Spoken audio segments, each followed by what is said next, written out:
Donna Schwartz here from the Everything Saxophone podcast. We are live at the NAMM Show 2026. Yes, 2026.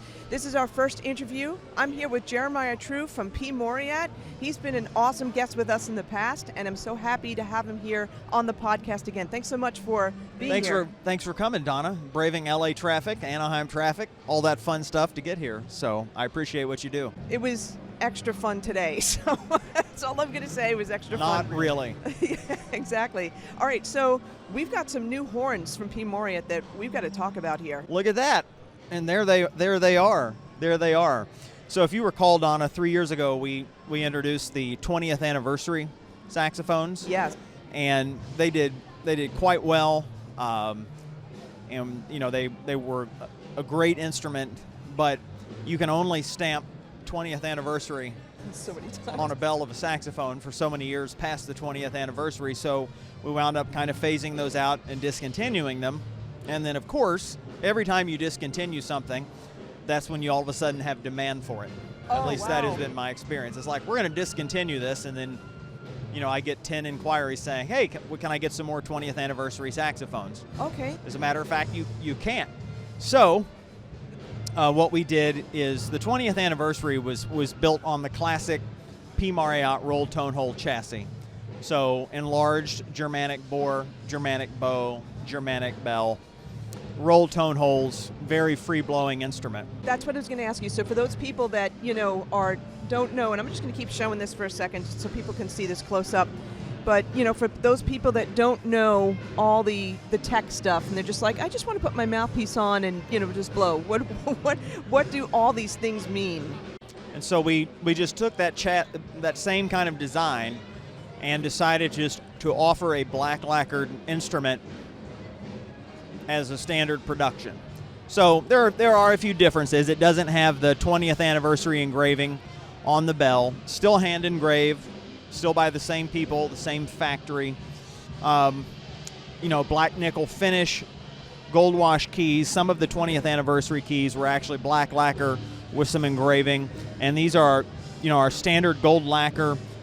As far as from a construction perspective, the instruments are identical. Got it. It's just not the 20th, you know. It doesn't say 20th anniversary, and the engraving doesn't have engraving on the keywork. Oh, got it. So, okay. But they're in production. They're stateside, so we didn't want NAMM to mean not available till mid-May. That's awesome. They're actually here. You can actually, you know, dealers can purchase them, and so we have them. We do have them here. They come in the P. Mauriat touring case, which is over there, and just really excited about these, just to be able to offer them in addition to our regular lacquer offerings. You also have something new, if I'm not mistaken, too. You have a partnership with Boston Sax Shop. That is exclusively, and thank you for reminding me. Okay. That is exclusive to these models. Oh, interesting. Okay, yeah. So talk to us about that. I just read about it. That is a collaboration between St. Louis Music, more specifically, and the Boston Sax Shop. Got it. And so it is just for these instruments. You know, Boston Sax Shop accessories are still available through the Boston Sax Shop. The neck straps, the reeds, the necks, the mouthpieces, you know, that is all still Boston Sax Shop. Their operation really hasn't changed, but for these, I wanted to have some type of collaboration with Jack and the good folks up there.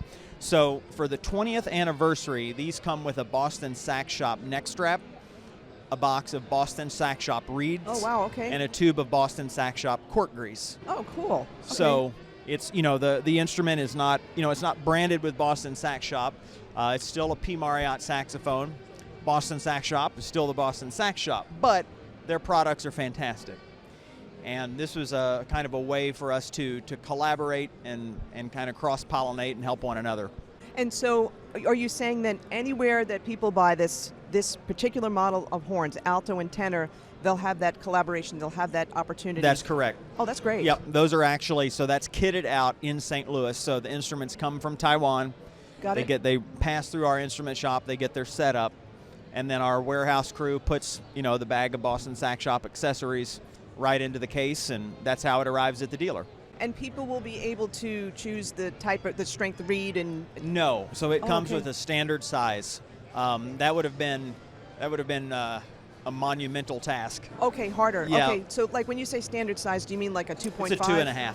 That's what I thought. Yep. Okay, is it the black box or is it the? I think they're the black box. Yes. Got it. Okay. Yep. So it's a 2.5, and the Boston, the neck strap. I actually have one of the kits here. Okay. Over there, so we can check it out. Yeah, you know what? Let's do that. Let's do it. We're going to travel, All right. and I'm going to show you all the booth here. With the eternal NAMM Jam happening right now That's as we right. speak.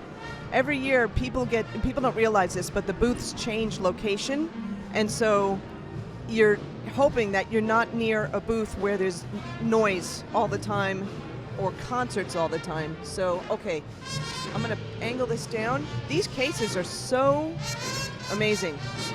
All right, so we've got our Boston Sax Shop accessories kit right here. Nice. And this is nice and small, which is great. I mean, it fits in that small pocket. So there's our Boston Sax Shop neck strap. Cool. Great.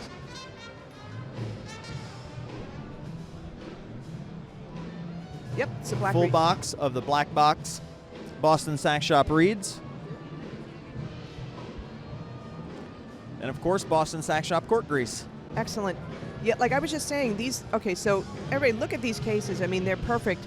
I've been always having conversations with people about going on planes and having to transport instruments, and that's no problem, obviously, getting in the overhead. And I think the tenor is also no problem, too. It is. I actually took a picture.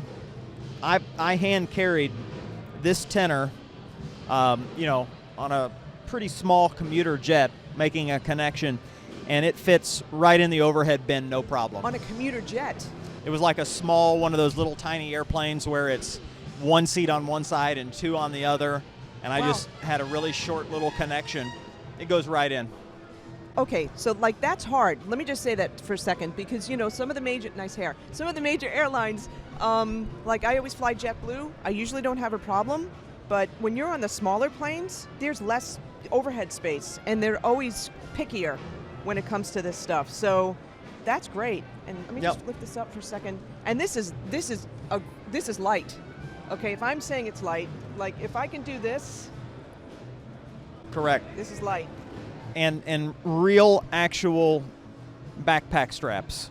Yeah. So you've got a carabiner that screws, That's good. and you have That's a bit of a solid. lock. And I've Nice padding. carried the tenor case through many, many airports, and it's comfortable. This serves as a lumbar pad, Cool. so it sits right in your lumbar, and I've never had a problem getting it on any aircraft That's at awesome. all. That's awesome. Very cool. All right, and you know what? Is there anything else that's new this year, or actually different? Because I was remarking about that Bari over there. Let's talk about it. Let's do it. Let's travel, shall we? Here we go. We're going to do the NAMM moonwalk here. Okay, so this is the Low B flat Bari. This is a P Mauriat. It's the model number is PMB-302UL, and I'm a low B flat Bari player. This is my preference. Obviously, in modern big band music, modern concert band music, you have to have that low A. Okay, yeah, But- that's true. For me, when I'm doing combo work, small group, or if it's a band, I play in kind of a World War II recreation band with the Glenn Miller uniforms and all of that kind of stuff. And 3/4 of the charts are in D flat, concert D flat. So that puts the Bari player on a low B flat, which is, the bass note of the entire band. And if you've never laid into a low B flat on a low B flat Bari, it's a completely different thing. When you add that low A, it changes the fundamental overtone structure. So a low A Bari responds differently than any other saxophone. But most people just get accustomed to it because the vast majority of folks want or need a low A. But if it's a situation where, like I said, small group or the right setting, in my opinion, this is my favorite Bari sax. It's my favorite one that we make, but I'm partial. You think about the great baritone players, the Leo Parker and Jerry Mulligan, Pepper Adams, Harry Carney. They all played low B flat Baris. And talk to us a little bit about no one's ever spoken about this before, and I've had a lot of Bari players on. I know Jimmy Faraci plays B flat, low B flat Baris. The fundamentals. Okay, so if you have a low A, you're saying it changes the fundamentals of the horn. Talk a little bit more about that. Are you feeling? Talk a little bit more about that. I'll make assumptions. Sure. So, in every other saxophone, be it a soprano, alto, tenor, low B flat is your fundamental, and then then your fundamentals, the overtones go an octave, and then a fifth, fourth, and then back to the root, and then up a dominant seventh chord. Basically, is the way that those overtones go. So, on a low A Bari, if you're fundamental on a, you're an alto player or a tenor player, and you've got to pick up that Bari, just know that fundamental overtone series is based off of a low A now, or a concert C. It's based off of that low A. Still, the structure is the same: octave, fifth, fourth, basically up a dominant seventh chord. So you just got to always kind of get used to that. And it, in the low A, even on the best Baris, it makes that low B flat, it feels different.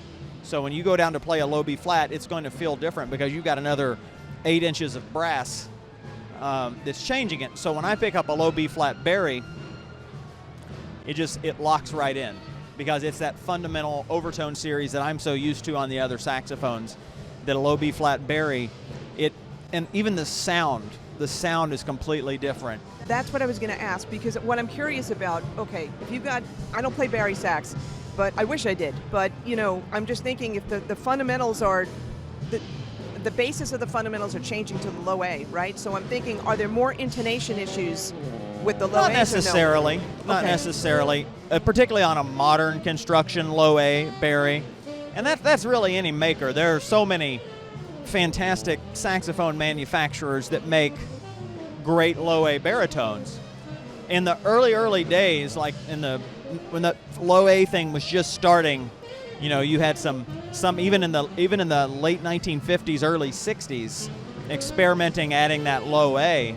And I've played some of those, and I love vintage horns, but the pitch is awful. I can imagine. It's really weird, because there was no change to the construction of the rest of the instrument. It was literally, let's just take the bell, let's make it longer, let's add another tone hole. Right. Yeah, it's and you said something very interesting too about having to adjust. So if you're playing a lot of alto, if you're playing a lot of tenor, and then you're playing the Bari, and then you've got that low A key, it's not just that there's an extra key. There's things you've got to think about there. So it's a whole other thing. Yeah, for sure. Awesome. Anything else new coming from P. Mauriat? I know we've got some concerts later today and throughout the weekend. So we're actually going to be performing tomorrow at the booth here at 1 and 4:30. So we're going to have Derek Brown and Leah Concialdi and Josh Aguilar, and then we're going to have special guest Jody Espina. Awesome. Is going to play, and we're actually doing a couple arrangements by Gordon Goodwin. Right. May God rest his soul. Yeah. What a giant. So sad. I'm terrible. so shocked by that. Terrible. And so we'll be playing a couple of Gordon Goodwin tunes, and then we'll have our traditional Caravan NAMM Jam. Cool. And we'll be joined by, I know he's won Modern Drummer's Most Versatile Drummer Award so many times, and it's the great Greg Bissonette, who drives the Ringo Starr Band, but then he sounds great with the big band, but then he sounds great playing funk. Oh, cool. And he's an incredible studio drummer, so Greg's going to be playing drums with us while we play. That's awesome. Well, I want to ask you one more question that one of our listeners, our Patreon subscriber, Cimarron, and he wanted this for the mouthpiece manufacturers, but I want to ask this in terms of the horn manufacturers. You create a model, it's awesome. So why not stop there? Why keep reiterating? Why keep manufacturing more? Like you have certain model numbers, why keep making more? Sure. You can always improve. You can always improve, you can always get better. And, there are certain things that have been tried and true on saxophones for 100 years. And if it ain't broke, don't fix it, right? Right. But you can always improve. And sometimes you know, I'm sure at some point, like on anything, you can over-improve, you can overthink, you can over-engineer and make something. We've gone a little too far with that. But you know, when I pick it up, a saxophone, be it a P Mauriat or any brand, there's always a little something. If you could change it, if you could tweak it, you would. Yeah. And I think that is why a lot of manufacturers will innovate, not necessarily to recreate the wheel or make something so unique or niche. I can't think of another word to describe it. That's true. Something such a niche kind of thing that it doesn't feel like a saxophone anymore. So I think when you innovate from a manufacturing perspective, at the end of the day, it needs to look like a saxophone, play like a saxophone, sound like a saxophone, and little innovations to make it easier, whether it's to fix the pitch or to streamline the key work, or you know, have a lacquer option that's maybe a little more all-weather durable. Okay, yeah. You know, which is the case with the dark lacquer. Oh, that's good to know. I'm glad you said that. Yeah, I'm a dark lacquer fan because, well, number one, at trade shows they don't show fingerprints, so that's important. It's also, dark lacquer is a really durable lacquer, and I had my System 76 knocked off the stand onto a concrete stage my first weekend out with it, and the lacquer held up really well. You know, it holds up well to acidic hands. It holds up well in, you know, bad weather conditions. It doesn't water spot really like the other lacquers. So, for my personal favorite is a dark lacquer. All right, see, now I just learned something new, and we wouldn't have known that if I didn't, you know, ask the question from one of our Patreon subscribers, Simran. So thank you, Simran, for that. Thank you. I know you've got a split. There's so much stuff going on. Thank you so much for your time. Thank you, again. Donna, as Awesome. always, for coming. Thanks so much. Awesome.